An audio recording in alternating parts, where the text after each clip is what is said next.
Eu sou Manuel Carvalho e este é o P24. Uma Venezuela agridoce entre a queda de um ditador e uma agressão imperialista. We're going to have our very large United States oil companies, the biggest anywhere in the world, go in, spend billions of dollars, fix the badly broken infrastructure, the oil infrastructure, and start making money for the country. And we are ready to stage a second and much larger attack if we need to do so. So we were prepared to do a second wave. Desta vez não há dúvidas. Ao contrário das discussões em torno das verdadeiras intenções dos Estados Unidos na Primeira e na Segunda Guerra do Iraque, na agressão à Venezuela é o próprio presidente Trump que nos diz o que está em jogo. O controle do país para poder dispor das mais vastas reservas de petróleo conhecidas do planeta.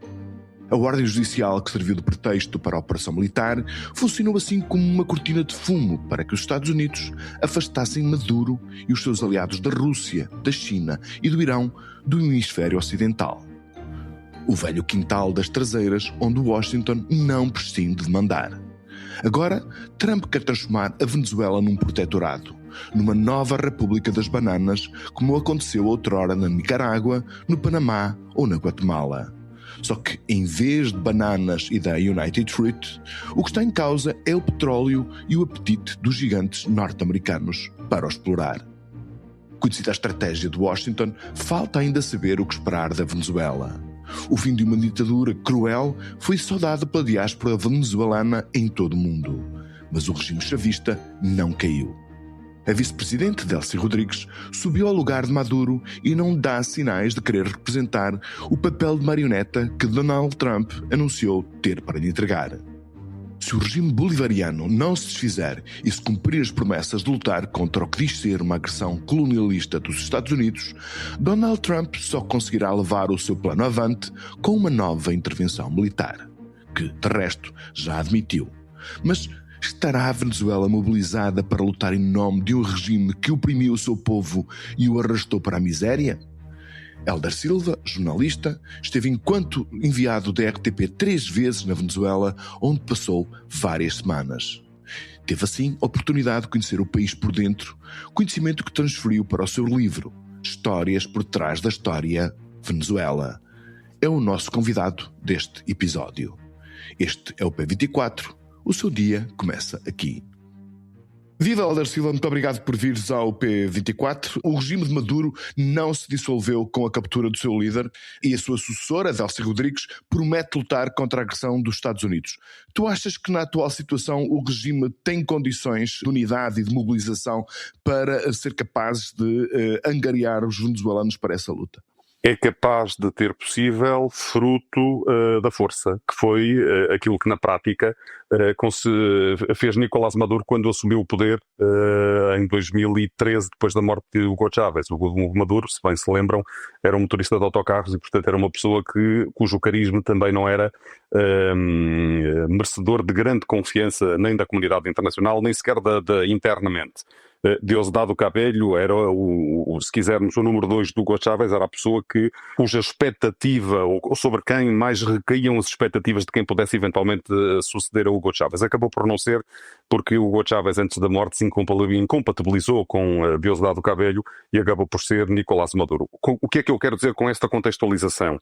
Delcy Rodrigues, juntamente com todos os outros tentáculos que ficaram no poder na Venezuela, estou a lembrar-me, por exemplo, de Diosdado Cabello, que é Ministro do Interior. Exato. E falava-se que ele poderia ser, portanto, o número 2 na eventualidade de acontecer aquilo que aconteceu a Nicolás Maduro. Falava-se, mas a Constituição venezuelana, tal qual ela é respeitada no país, não o permite. Ou seja, o Supremo Tribunal venezuelano só podia dar poder à vice-presidente, e neste caso a vice-presidente era Delcy Rodrigues. Agora, Delcy Rodrigues está refém de Diosdado Cabello, está refém do próprio irmão de Jorge Rodrigues, que é o presidente da Assembleia Nacional, de Vladimir Padrinho López, que é o Ministro de Defesa. Portanto, há uma série de oligarcas, já para não falar na quantidade infindável de generais venezuelanos que ao longo de décadas se enriqueceram à custa do regime, e Delcy Rodrigues acaba por estar refém, o que justifica muitas vezes, ou que a meu ver justifica o tom até ameaçador, o tom que ela usou ontem quando estava rodeada precisamente destas figuras, quando reuniu o Conselho de Segurança Nacional, que foi a primeira conferência de imprensa, vamos dizer assim, a primeira declaração pública que ela deu. Não foi uma conferência de imprensa, porque não houve direito a perguntas, mas foi o primeiro momento em que ela falou publicamente depois da declaração de Donald Trump. E houve ali um tom quase hostil, quase ameaçador em relação aos Estados Unidos. E, portanto... Helder, deixa-me parar um bocadinho aí para te fazer uma pergunta que me parece ser crucial para o entendimento daquilo que está a acontecer. É que nós ouvimos Donald Trump a dizer que a continuidade, portanto, quem ficaria formalmente ou nominalmente à frente do poder na Venezuela seria precisamente a vice-presidente, e depois, portanto, o que nos deixa suspeitar, portanto, que teria havido previamente um contacto prévio, ou pelo menos uma indicação qualquer de que ela poderia cumprir uma agenda, portanto, liderada pelos Estados Unidos, mas depois ela tem, de facto, essa tomada de posição bastante dura. Portanto, isto mostra, portanto, na tua opinião, que Trump não estava preparado, ou que os outros membros da elite do regime lhe impuseram essa condição? Os outros membros do regime impuseram-lhe essa condição, e ela internamente não tinha outra forma de o fazer. Portanto, ela ficou refém dos outros elementos do regime e também são mais de 2.000, são 2.200 generais. A Venezuela é o país do mundo com mais generais, e que são pessoas que ao longo são pessoas que têm casas em Miami, que têm casas espalhadas pelos Estados Unidos, fortunas espalhadas pelo mundo, e que enriqueceram à custa do regime e muito do petróleo venezuelano. E, portanto, a PDVSA, que é a empresa petrolífera nacional venezuelana, de que tanto Donald Trump falava ontem, porque tem as infraestruturas absolutamente obsoletas, tem de facto porquê? Porque a PDVSA foi, de alguma maneira, esvaziada até ao limite do ponto de vista dos ganhos financeiros, e hoje já não rende praticamente nada, até porque o petróleo venezuelano tem uma característica muito específica. É um petróleo que carece de refinação, de muita refinação, e fruto da necessidade de refinar no exterior, fruto das sanções económicas que foram impostas, quer pelos Estados Unidos, quer por outros países ao regime venezuelano, a Venezuela viu-se impedida de refinar o seu próprio petróleo no exterior. Ora, e como a PDVSA está obsoleta, não consegue refinar o seu próprio petróleo. Ou seja, ficou refém de si própria, refém da corrupção, das teias de corrupção que ao longo de todos estes anos e todas estas décadas corromperam o regime e deixaram o regime apodrecer. É difícil de esperar que haja uma mobilização dos cidadãos comuns, mobilizados pelo sentimento patriótico, por exemplo, que vão, portanto, correr atrás, portanto, dos apelos que os restos deste regime lhe vão fazer na eventualidade de acontecer, portanto, uma invasão terrestre dos Estados Unidos. Neste momento eu creio que isso é difícil. Aliás, nós vimos ontem, quando foram feitos apelos à mobilização e a que as pessoas saíssem à rua para se manifestarem de alguma maneira de apoio a Nicolás Maduro, estou a falar dos apelos que foram feitos por parte de elementos do regime, vimos que a mobilização esteve muito longe das mobilizações que vimos noutros tempos, mesmo essas questionáveis, e porque foram fruto de muitas coisas que o regime fazia para fazer com que as pessoas fossem praticamente obrigadas a estarem presentes nessas manifestações, eram por exemplo, obrigadas a assinar uma ficha de presença. E, portanto, quem não assinasse, a maior parte dessas pessoas eram funcionários... Havia coação. Era via coação, eram funcionários públicos. E, portanto, porque não há tecido empresarial privado, ou melhor, haverá, mas é residual o tecido empresarial privado na Venezuela. Ou seja, quem trabalha na função pública, e quem não comparece nas manifestações convocadas pelo regime, ou até agora, quem não comparecia nas manifestações convocadas pelo regime, tinha uma espécie de falta. E, portanto, tendo uma espécie de falta, isso virava contra si próprio. Teria custos, evidentemente. Olha, Helder, como é que a gente pode explicar ou entender o afastamento, portanto, imediato, decidido e anunciado por Trump, do bloco formado por a Marina Corina Machado e do Eduardo González? Não seria lógico, portanto, que num processo de mudança de regime eles fossem mobilizados, portanto, para substituir aquilo que resta do bolivarianismo? Seria lógico se aquilo que mais interessa aos Estados Unidos nesta altura fosse a democracia na Venezuela, mas isso ficou muito claro na conferência de imprensa de Donald Trump ontem, que aquilo que menos interessa a Donald Trump neste momento é a democracia na Venezuela. Aquilo que mais interessa a Donald Trump é o petróleo. Aliás, ele só no momento dessa conferência de imprensa falou em eleições e em resposta a um jornalista norte-americano dizendo-a que sim, eleições sim, mas que carece de tempo, sem especificar o tempo. Portanto, há aqui um tempo indefinido que nós não sabemos que tempo será esse para que se realizem eleições na Venezuela. Partimos do princípio que essas eleições sejam eleições monitorizadas internacionalmente e, portanto, eleições livres, mas cujo horizonte está ainda muito longe. Eu creio que nós temos que olhar para isto partindo de uma grelha de análise que já não é a grelha de análise que nós tínhamos até agora, ou seja, toda esta lógica de domínio ocidental norte-americano tem muito mais que ver com tudo isso. O interesse pelo petróleo tem muito mais que ver do que a democracia na Venezuela. E, portanto, eu não creio que Nicolás Maduro, que neste caso, Donald Trump, aliás, esteja muito interessado na democracia da Venezuela. Aliás, a forma quase, eu não direi hostil, mas não quero usar uma palavra que não seja entendível, mas que não deixou de ser hostil em relação a Maria Corina Machado, quando lhe perguntaram se ela podia ser a potencial sucessora de um regime. Ele foi muito explícito aí, ele foi muito explícito a dizer que não. Ele foi muito explícito a dizer que não. Que ela não tinha credibilidade. Não tinha nem os necessários apoios. Isso pode ser entendido de várias maneiras.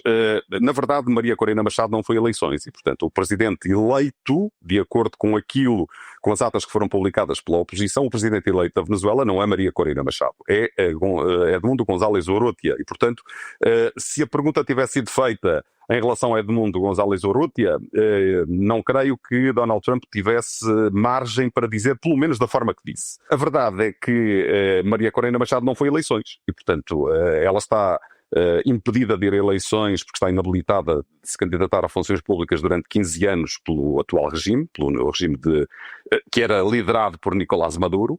E, portanto, para que ela se possa eventualmente candidatar num futuro próximo, e não sabemos quanto tempo vai demorar esse futuro, o levantamento dessa proibição terá que acontecer. E, portanto, agora, ela é de longe a pessoa que granjeia mais apoios junto à oposição. Basta lembrar que nas primárias que se realizaram antes das presidenciais de 2024, ela venceu por mais de 90% dos votos. E, portanto, aliás, houve um momento quase único de união entre a oposição que já não acontecia desde que Hugo Chávez morreu, porque a oposição estava permanentemente desavinda e, portanto, houve ali um momento de união, de toca a reunir, que de facto resultou na eleição dela com mais de 90% dos votos. A verdade é que ela estava inabilitada, não se podia candidatar, arranjou-se uma outra pessoa que era uma líder de um outro partido que também foi inabilitada e acabou por ser Edmundo González Urrutia o candidato e, alegadamente, terá ganho com mais de 70% dos votos. Uhum. Mas uma vez que, com a ausência de Maduro, que não será de uma ausência de curto prazo, portanto de breve, é de acreditar, portanto, que os círculos da oposição ganhem outra dinâmica e se insurjam contra, portanto, a continuação do poder dos restos do chavismo?